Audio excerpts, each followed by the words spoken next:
Pass করার পর চিন্তা করলো যে সে তার গ্রামের বাড়িতে যেয়ে মানুষের সেবা করার জন্য একটা ডিসপেন্সারি খুলবে বা বিভিন্ন রোগী আসবে, ওষুধপত্র নেবে।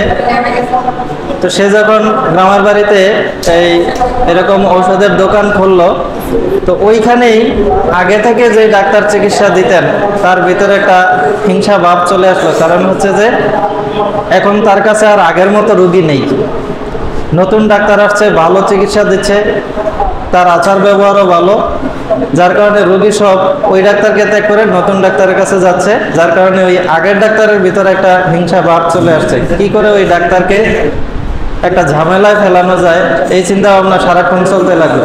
সে একদিন খেয়াল করে দেখলো যে রোগী কেন যায়, আসলে ওইখানে সাইনবোর্ডে লেখা আছে তার দোকানের সামনে যে কোনো রোগী যদি ফেরত যায়, বিফল হয়, ওষুধ যদি না সারে, তাহলে তাকে 1000 টাকা ফেরত দেওয়া হবে ডাক্তারের পক্ষ থেকে, এরকম একটা সাইনবোর্ড টানানো আছে। তো রোগীরা যায়, ওই চিকিৎসাও ভালো দেয়, ওষুধও সারে, কিন্তু ওই যে পুরান ডাক্তার সে চিন্তা করলো যে এই যে সাইনবোর্ডটা লেখা আছে তো ভালোই হয়েছে, আমি এমন কিছু রোগ নিয়ে যাবো তার কাছে যাতে জীবনও ভালো না হয়, সম্ভাবনাই না থাকে। এই চিন্তা ভাবনা করে সে গেল ওই ডাক্তারের কাছে।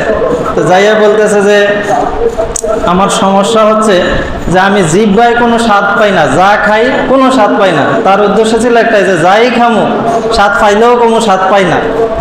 তো এখন তাইলে তো 1000 টাকা পাবো, সাইনবোর্ডে লেখা আছে।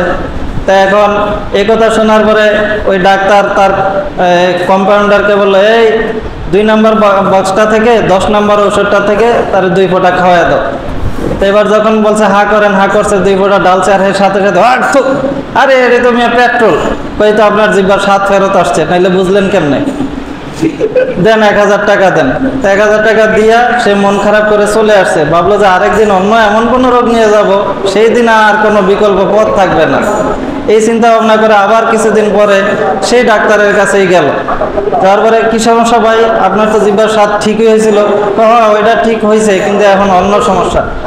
তো অন্য সমস্যা কি?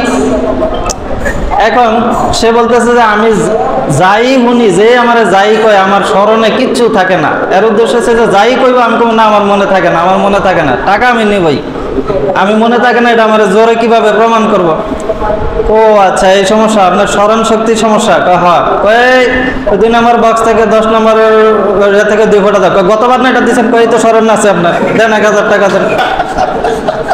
এখন সে আবার চিন্তা করলো, আরে এ তো আরেক বিপদ, যাক আরেকদিন এমন কোন রোগ নিয়ে যাবো, এইবার আর চান্দু কোনো রাস্তা নাই।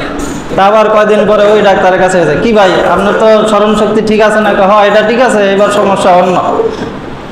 আমি সয়ে দেই না, গেছে অন্ধর ভাব নিয়ে, হাতে লাঠি নিয়ে এই টিকতে টিকতে এইভাবে অন্ধর মতো ভাব নিয়ে গেছে। আমি হঠাৎ করে সয়ে দেই না, দেখলেও কমু দেই না, যত যাই আমার সামনে দেখা আমি কম আমি দেই না। এই চিন্তা ভাবনা করে অন্ধর ভাব নিয়ে গেছে, আমি চোখে দেখি না, হঠাৎ করে আমার চোখে সমস্যা। এইবার তো আর আমি ফেল, এইবার তো আপনার চিকিৎসা দিতে পারবো না, আপনার তো 1000 টাকা চুক্তি মোতাবেক আপনারা ফেরত দিতে হবে, যেহেতু লেখাই আছে না পারলে 1000 টাকা ফেরত। তো নেন 1000 টাকা। তো হ্যাঁ, এটা 500 টাকা করে দিয়ে লাইসেন্স হয়ে